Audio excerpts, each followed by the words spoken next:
जय हिंद बच्चों। कैसे हैं आप सब। आशा करती हूँ आप लोग खूब स्वस्थ हैं और अपनी पढ़ाई में व्यस्त हैं बच्चों। आइए आज हम आपके लिए लेकर उपस्थित हुए हैं अध्याय 5 डॉक्टर संपूर्णानंद जी का जीवन परिचय। तो हमारे क्लास 11 के जो बच्चे हैं वो पूरे कंसंट्रेशन से इनके जीवन परिचय को देख लीजिए बच्चों, क्योंकि ये परीक्षा की दृष्टि से मोस्ट इम्पोर्टेंट है। हम उन्हीं चीज़ों को आपको पढ़ा रहे हैं वर्तमान में जो आपकी परीक्षा से संबंधित है, इम्पोर्टेंट है, परीक्षा में आ सकता है, यहाँ से क्वेश्चन बन सकते हैं। तो पूरे कंसंट्रेशन से देखिए बच्चों इनके जरा ये आप जो डॉक्टर संपूर्णानंद जी हैं ये गद्य साहित्य के इतिहास की दृष्टि से भी आपके लिए मोस्ट इम्पोर्टेंट है। जैसे इनसे संबंधित क्वेश्चन पूछ लेगा कि आनंद की खोज किसकी रचना है, किस प्रकार से, या कौन सी विधा है आनंद की खोज या पागल पथिक जो इनकी रचना है वो कौन सी विधा है, निबंध है, कहानी है। इस प्रकार से क्वेश्चन पूछेगा आपसे। और आपसे ये भी पूछ सकता है कि ये किस युग के कवि हैं। तो ये बच्चों आप अगर इनके जो जीवन परिचय को आप पूरे कंसंट्रेशन से देख लेंगे तो ये जो हमने अभी आपको क्वेश्चन बताए तो पूछ ही सकते हैं, प्लस आपसे इनके जीवन परिचय से संबंधित क्वेश्चन पूछ लेंगे। पूरा जीवन परिचय ही पूछ सकते हैं साहित्य परिचय करके कि डॉक्टर संपूर्णानंद जी का साहित्य परिचय लिखिए। पूरे 5 अंक का होता है, तो इसलिए आप पूरे ध्यान से पढ़िए। अब परीक्षा आपका बहुत नज़दीक है, इसलिए सारा समय अपने पढ़ाई पर देने का पूरा प्रयास कीजिए। जितना भी मैक्सिमम समय हो पढ़ाई को दीजिए बच्चों। बढ़ते हैं आगे। आगे बढ़ने से पहले छोटी सी निवेदन आपसे, चैनल को आप सब्सक्राइब करें बच्चों, और वीडियो को लाइक भी किया करें, पूरे वीडियोज को देखा करें, क्योंकि आपके लिए ही ये बनाया जा रहा है और आपके बेनिफिट, आपके लाभ के लिए बनाया जा रहा है। तो आप इसको पूरा देखें और इसका पूरा फायदा उठाएं, पूरा लाभ उठाएं इस पूरे वीडियो का, और अपनी परीक्षा की तैयारी को धार देना प्रारंभ कर दीजिए बच्चों। तो चलिए चलते हैं जीवन परिचय डॉक्टर संपूर्णानंद। पहले एक बार इनसे परिचित हो लीजिए बच्चों। ये हैं आपके डॉक्टर संपूर्णानंद। बाई फेस आप देखेंगे आपके दिमाग में चीजें और अच्छे से बैठेंगी। तो अब इनके जीवन परिचय को हम जानें इससे पहले हम इनके जीवन परिचय को संक्षिप्त में जान लेते हैं, जो कि हमारी जो नई शिक्षा नीति जो 2020 की नई शिक्षा नीति है बच्चों, उसमें निर्देशित भी किया गया है कि आप किसी भी कवि का जीवन परिचय या कवि लेखक का साहित्यिक परिचय आपको लिखना है तो सबसे पहले आप ऐसे एक फ्लो चार्ट बनाएंगे और उस फ्लो चार्ट में आपको इस प्रकार से चीज़ों को लिखना होगा। सबसे पहले उनका मतलब जो भी कवि या लेखक हैं उनका जन्म या जन्म स्थान, पिता या माता, जो भी नाम, उनकी रचनाएं, उनकी शैली भाषा कैसी रही, या उनकी लेखन विधा क्या क्या रही, या उनकी भाषा किस प्रकार से रही, साहित्य में उनका स्थान क्या रहा, शैली क्या, ये सारी चीज़ें बच्चों ऐसे आपको फ्लो चार्ट में बनाना रहेगा। तो आप इस पर ध्यान दीजिएगा। ये चीज़ आप अपने क्या कहते हैं टेबल, जहाँ पर आप बैठ के पढ़ते हैं, जिस भी जगह पर बैठ के पढ़ते हैं वहाँ पर अभी भी आप, जब हम आपको पढ़ा रहे हैं देख रहे हैं, अब फटाफट समय मत दीजिए इसमें, बस फटाफट आप अपनी हैंड राइटिंग में लिख लीजिए। इसी प्रकार से यही मेन चीज़ है बच्चों। आप इसी मेन टॉपिक को आप बार बार रिवाइज कर लेंगे तो समझ लीजिए आपका नंबर 5 नंबर पक्का। अगर आप, क्योंकि ये इम्पोर्टेंट है बच्चों, ये पिछला हमने एक दो और जीवन परिचय आपको पढ़ाया है, ये और आगे एक दो और पढ़ा देंगे जो विशेष इम्पोर्टेंट है, जहाँ से आपको मिलेगा ही मिलेगा परीक्षा में देखने को। तो अब आप इस चीज को बना लीजिएगा कॉपी में। तो ऐसे आप तुरंत अभी बना लीजिए और बना के पेस्ट कर लीजिए अर्थात चिपका लीजिए दीवार पर, और उसी को बार बार रिवीजन, पहले शुरुआत में तो बार बार मतलब ज़्यादा मल्टीपल टाइम आप इसको रिवाइज कीजिए। लेकिन जब थोड़ा सा दिन और बीतेगा आपकी जो दृष्टि में दिमाग, जैसे आपने क्या कहते हैं संपूर्णानंद का आपने नाम लिया, तुरंत आपको ये उनका जन्म, रचनाएं फटाफट फटाफट आपके दिमाग में दौड़ने लगी, तो समझ लीजिए फिर आपको थोड़ा सा, फिर कुछ दिन बाद उसको रिवाइज करते रहें। बस यही है, परीक्षा तक आप बच्चों रिवाइज कर लीजिएगा, क्योंकि सफलता का मेन यही एक कुंजी है बच्चों, इसको चाबी कह लीजिए, कुंजी कह लीजिए, रिवीजन ही है। जितना समय आप दे सके मैक्सिमम रिवीजन में, वही आपके लिए रामबाण सिद्ध होगा। तो चलिए अब हम इनके जीवन परिचय को पहले क्लियर करते हैं। तो इनका जन्म बच्चों 1 जनवरी, डॉक्टर संपूर्णानंद की बात हो रही है, डॉक्टर संपूर्णानंद के बारे में हम लोग पढ़ रहे हैं। तो इनका चलिए इस तरह से दिमाग में थोड़ा और बैठेंगे। तो डॉक्टर संपूर्णानंद का जन्म बच्चों 1 जनवरी 1890 को हुआ था, काशी में, उत्तर प्रदेश में ही अपने। उनके पिता विजयानंद थे। संपूर्णानंद के पिता कौन थे बच्चों? विजयानंद थे। और इनकी रचना जो बच्चों शिक्षा का उद्देश्य, इन्होंने ही लिखा है। आपसे क्वेश्चन पूछ सकता है कि शिक्षा का उद्देश्य के रचनाकार कौन है, तो आप क्या बताएंगे? जो संपूर्ण होगा, जिसके पास संपूर्ण मतलब हर प्रकार की शिक्षा ज्ञान से संपूर्ण होगा, वही तो शिक्षा का उद्देश्य देगा। बस ऐसे ट्रिक पकड़ दीजिए बच्चों, जो संपूर्ण होगा हर प्रकार से, हर तरह से वो संपूर्ण होगा, वही शिक्षा का उद्देश्य देगा। तो ये तो आपका हो गया 1 नंबर पक्का। अब आइए देखते हैं इनकी रचनाओं को, और जो अन्य रचनाएं हैं। चिदविलास, पृथ्वी से सप्तर्षि मंडल तक, देश बंधु चित्तरंजन दास को इन्होंने लिखा, जीवन परिचय है बच्चों ये। महात्मा गांधी जीवन परिचय है। चीन की राज्य क्रांति, समाजवाद, आर्यों का आदि देश। तो ये सारी इनकी मेन रचना है बच्चों। अभी जब आप इनके बारे में विस्तार से पढ़ेंगे तो थोड़ा सा और चीजें और ऐड होंगी। तो आप चिदविलास को याद रखें। यही जो चीजें यहाँ पर लिखी हुई हैं, इसमें से 2-3 आप याद कर लीजिए, ज्यादा नहीं। जैसे आपका शिक्षा का उद्देश्य आपको तो याद ही रहेगा। चिदविलास हो गया, महात्मा गांधी, आर्यों का आदि देश हो गया, देश बंधु चित्तरंजन दास, ऐसे मतलब कम से कम आपको 4 रचनाएं याद होनी चाहिए। आप जब प्रमुख रचनाएं हेडिंग डाल के लिखें तो कम से कम 4 रचनाएं आप परीक्षा में लिख सकें। अब इनकी शिक्षा के बारे में जान लेते हैं बच्चों। अब यही सारी चीजें आपको विस्तार से लिखना रहेगा, तो इसलिए बच्चों हम आपसे बता रहे हैं बार बार कि आप इसी फ्लो चार्ट को बना लीजिए, बार बार इसका रिवीजन करते रहिएगा। तो शिक्षा, इन्होंने क्या क्या शिक्षा ग्रहण की? इन्होंने बीएससी की, ईएलटी किया, अंग्रेजी, संस्कृत, हिंदी, उर्दू, फारसी, कई भाषा पर अधिकार रहा, अर्थात ये कई भाषा की जानकारी रखते थे। संपूर्णानंद क्यों नहीं रखेंगे? क्योंकि ये संपूर्ण है, कई भाषाओं से इनका जानकारी है, इसलिए इन्होंने शिक्षा का उद्देश्य भी दिया। लेखन विधा कैसी है? तो निबंध संग्रह भी इन्होंने लिखा है। निबंध संग्रह अर्थात कई सारे निबंधों का संकलन इन्होंने किया, कई सारे निबंध लिखे हैं। फुटकर निबंध भी लिखे हैं, जीवनी भी लिखा है। जैसे आपने अभी देखा कि देश बंधु चित्तरंजन दास, तो ये जीवनी ही होगा बच्चों इनका। चित्तरंजन दास जी का, महात्मा गांधी का भी इन्होंने जीवनी ही लिखा है, तो इन्होंने जीवनी भी लिखा। और पत्रिकाएं भी इन्होंने लिखे हैं। तो ये रहा इनका लेखन विधा। विधा अर्थात बच्चों जो गद्य साहित्य का इतिहास होता है, उसमें जो बहुत अलग अलग चीज, जैसे नाटक हो गया, निबंध हो गया, कहानी हो गया, रिपोर्टाज हो गया, पत्रिकाएं हो गई, जीवनी हो गया, तो ये सारी चीजों को विधा कहते हैं। ऐसे क्वेश्चन पूछेगा, मान लीजिए आपको दे दिया कि शिक्षा का उद्देश्य कौन सी विधा है, तो आप क्या बताएंगे कि निबंध है। क्या है? निबंध है। अब देखिए बच्चों, भाषा इनकी कैसी रही? शुद्ध साहित्यिक हिंदी भाषा रही है। शैली विचारात्मक, चूंकि इन्होंने निबंध लिखा है तो निबंध में विचार अवश्य होगा। गवेषणात्मक, व्याख्यात्मक भी होगा निबंध, काव्यात्मक और आलंकारिक, ये सारी इनकी शैलियां रही हैं। मतलब इन्होंने अपनी जो भी निबंध लिखा जीवनी, उसमें अलंकारों का भी प्रयोग किया। आजीविका बच्चों क्या रहा इनका? तो इन्होंने प्रेम महाविद्यालय वृंदावन में अध्यापक व डूंगर कॉलेज बीकानेर में प्रिंसिपल का कार्यभार संभाला।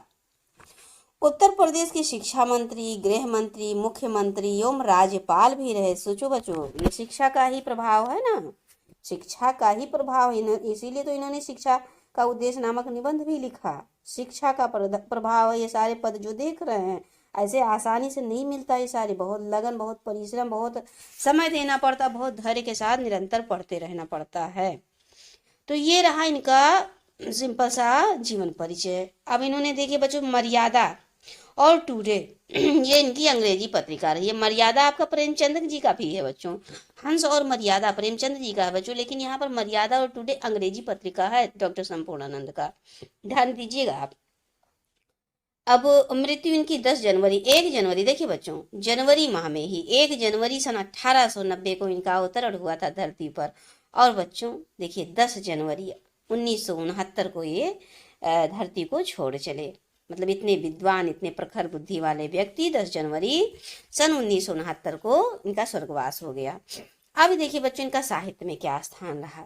तो संपूर्णानंद जी हिंदी के प्रकांड पंडित, विद्वान, कुशल राजनीतिज्ञ, तभी तो राज्यपाल और ये सारी चीजें, मुख्यमंत्री, बहुत सारी पदों को ग्रहण किया। ऐसे थोड़ी, मर्मज्ञ थे, साहित्यकार भी थे, निबंध लिखा इन्होंने, साहित्य को लिखा, भारतीय संस्कृति जीवनी को भी लिखा, भारतीय संस्कृति एवं दर्शन के ज्ञाता थे, अर्थात ये भारतीय संस्कृति के बारे में इनको अच्छी जानकारी थी। गंभीर विचारक भी थे, जागरूक व्यक्ति थे और शिक्षाविद के रूप में भी जाने जाते हैं। तो आपने जाना बच्चों इनके संक्षिप्त जीवन पर। ये संक्षिप्त में ही संपूर्ण इनके जीवन का समावेश है। इसको लिखने में आपको मुश्किल से 10 मिनट लगेगा बच्चों। ऐसे स्क्रीनशॉट लेके फटाफट लिख लीजिए। जिसके पास पुस्तक है वो अपने पुस्तक से भी लिख सकते हैं। और बच्चों देखिए, अभी जब हम इनके बारे में थोड़ा विस्तार से पढ़ाएंगे तो वहां पर जो इम्पोर्टेंट चीजें होंगी वो भी आप अपने इस फ्लो चार्ट में ऐड कर लीजिएगा, कोई दिक्कत नहीं है। आप ऐसे फ्लो चार्ट में उसको ऐसे ऐड कर देंगे तो क्या होगा, जब आप बार बार रिवीजन करेंगे तो वो चीजें भी आपकी नजर में आती रहेंगी और इससे क्या होगा कि आपकी पूरी जीवनी तैयार हो जाएगी, पूरा का पूरा नंबर आपका रखा रहेगा। तो चलिए अब इनके बारे में थोड़ा विस्तार से जान लेते हैं। प्रसिद्ध शिक्षा शास्त्री, कुशल राजनीतिज्ञ एवं मर्मज्ञ साहित्यकार डॉक्टर संपूर्णानंद का जन्म 1 जनवरी 1890 को काशी में हुआ था बच्चों। यही चीज आपको लिखना है। इन्होंने क्वींस कॉलेज वाराणसी से, अब देखिए बच्चों, जो आप जन्म जब लिखेंगे ना तो उसको थोड़ा सा हाईलाइटर या पेन से लिख दीजिएगा, थोड़ा डार्क पेन से लिख दीजिएगा। इसे जब देखेंगे एग्जामिनर तो उनको ज्यादा सारी चीजें पढ़ने का बजाय ये सीधे पहली बात तो संक्षिप्त परिचय में ही सारी चीजें देख लेंगे, लेकिन यहाँ पर आप विस्तार से लिखेंगे तो कुछ कुछ चीजों को ऐसे अंडरलाइन करते हुए या थोड़ा सा काले पेन से लिखते हुए चलेंगे। तो ये देखिए बच्चों, इन्होंने वाराणसी से बीएससी की परीक्षा, उस समय की बात है बच्चों, इन्होंने बीएससी किया था। ट्रेनिंग कॉलेज इलाहाबाद के एलटी किया इन्होंने और फिर एक अध्यापक के रूप में जीवन क्षेत्र में प्रवेश किए और सबसे पहले प्रेम महाविद्यालय, फिर वृंदावन में अध्यापक हुए और कुछ दिनों बाद इनकी नियुक्ति डूंगर कॉलेज बीकानेर, जो कि राजस्थान में है बच्चों, प्रिंसिपल के पद पर रहे।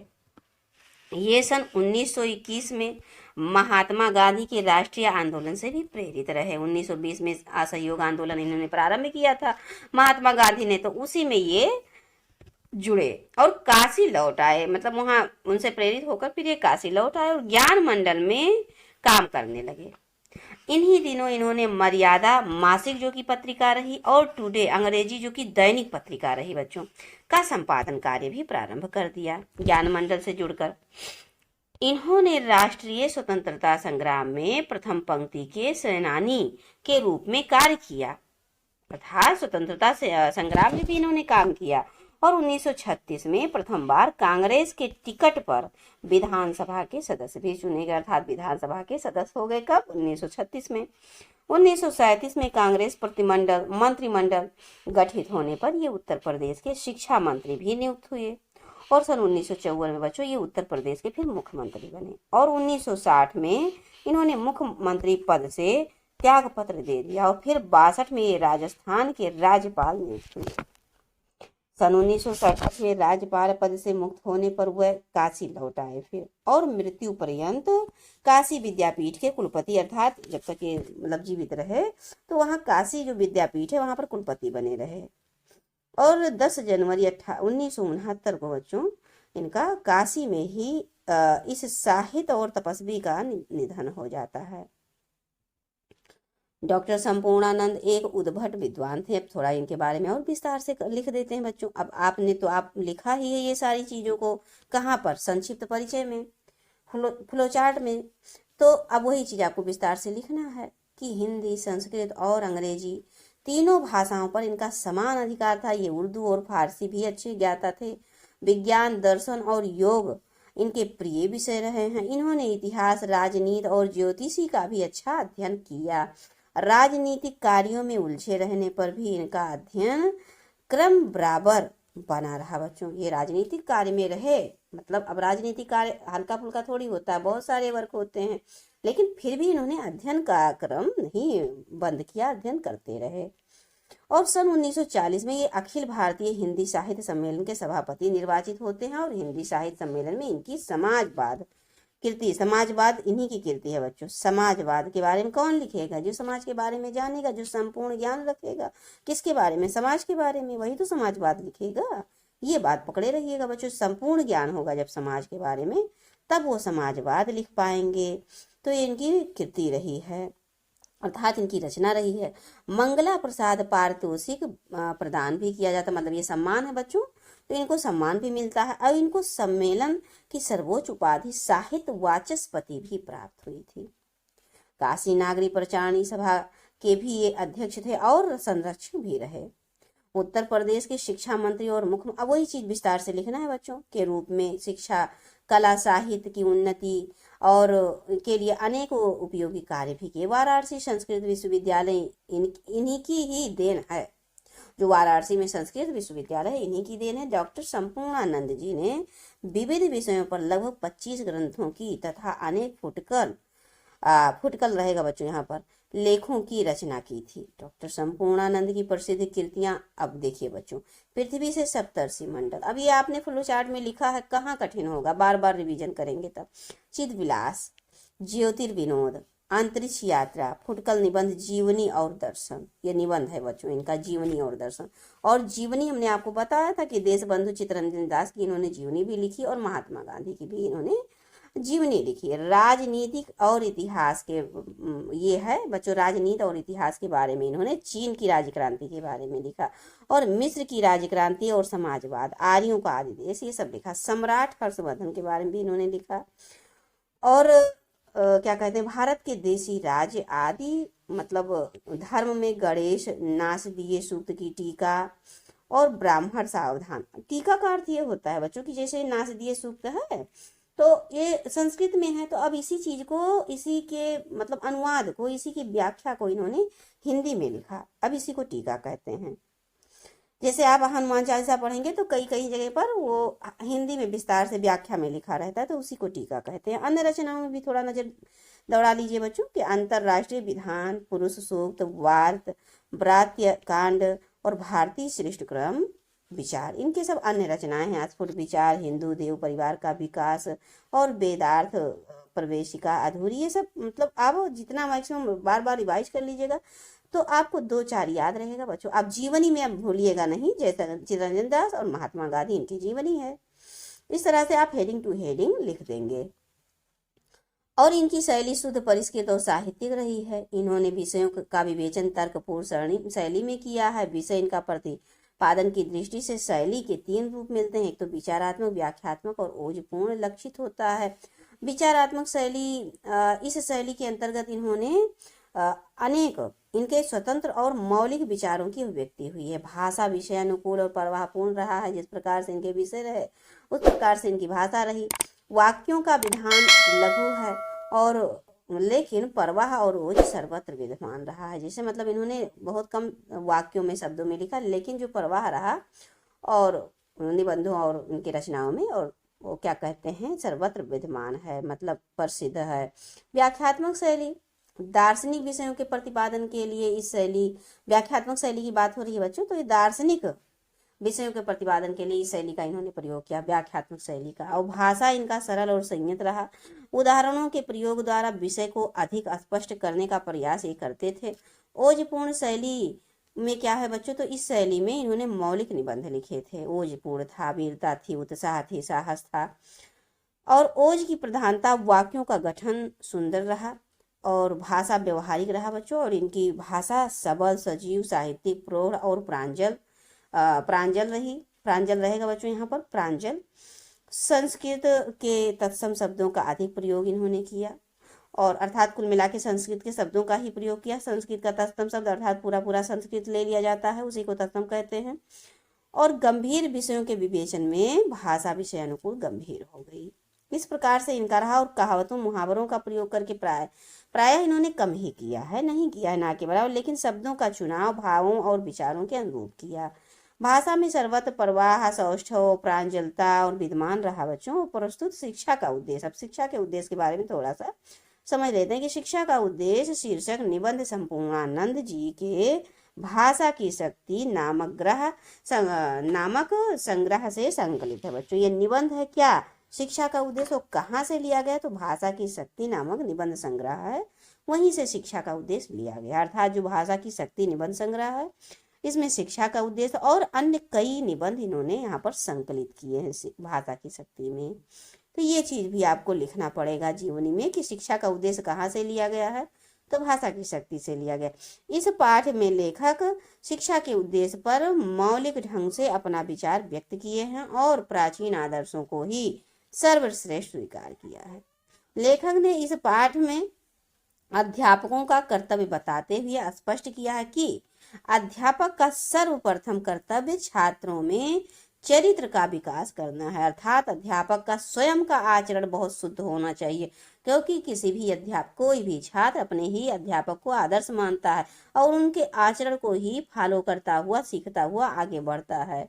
तो अध्यापक को भी अपने चरित्र का मेन विकास करना, आचरण का विकास रखना चाहिए, जिससे बच्चों का चरित्र का विकास हो सके और उनमें लोक कल्याण की भावना भी जागृत करे। अध्यापक का ये परम कर्तव्य है।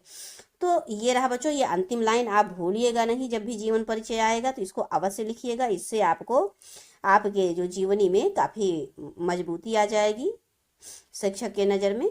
क्या कहते हैं, एग्जामिनर वाले, एग्जाम जो चेक करने वाले होंगे कॉपी, एग्जामिनर। तो आपने आज पढ़ा बच्चों डॉक्टर संपूर्णानंद। डॉक्टर संपूर्णानंद को आपने भली प्रकार पढ़ लिया है।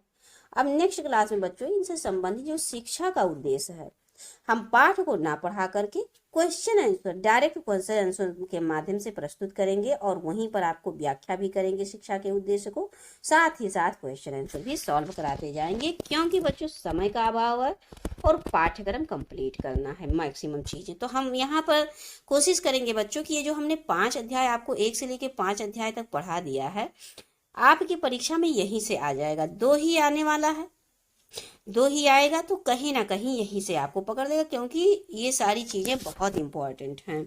संपूर्णानंद हो गए आपके, और ये आचार्य महावीर प्रसाद द्विवेदी मोस्ट इम्पॉर्टेंट है बच्चों आपकी परीक्षा में। और जो हमारे साहित्य की हिंदी वाले बच्चे हैं उनके लिए डॉक्टर श्याम सुंदर दास बहुत इम्पॉर्टेंट हैं। और आज हमने संपूर्णानंद को भी देखा। तो इस प्रकार से 1-2 और हम पढ़ लेंगे इम्पोर्टेंट को देखकर, और फिर उसके बाद बच्चों आपके परीक्षा में इम्पोर्टेंट राहुल सांकृत्यायन जी भी हैं, राम वृक्ष बेनीपुरी हैं, इनका गेहूं बनाम गुलाब है। तो ये सारी चीज़ों को, इम्पोर्टेंट चीज़ों को हम पकड़ कर चलते हैं, जिससे आपका परीक्षा भी अच्छे से उत्तीर्ण हो और आप फिर नेक्स्ट क्लास 11-12 की तैयारी में लग जाएं। तो अब मिलते हैं बच्चों आपको नेक्स्ट क्लास में। जय हिंद।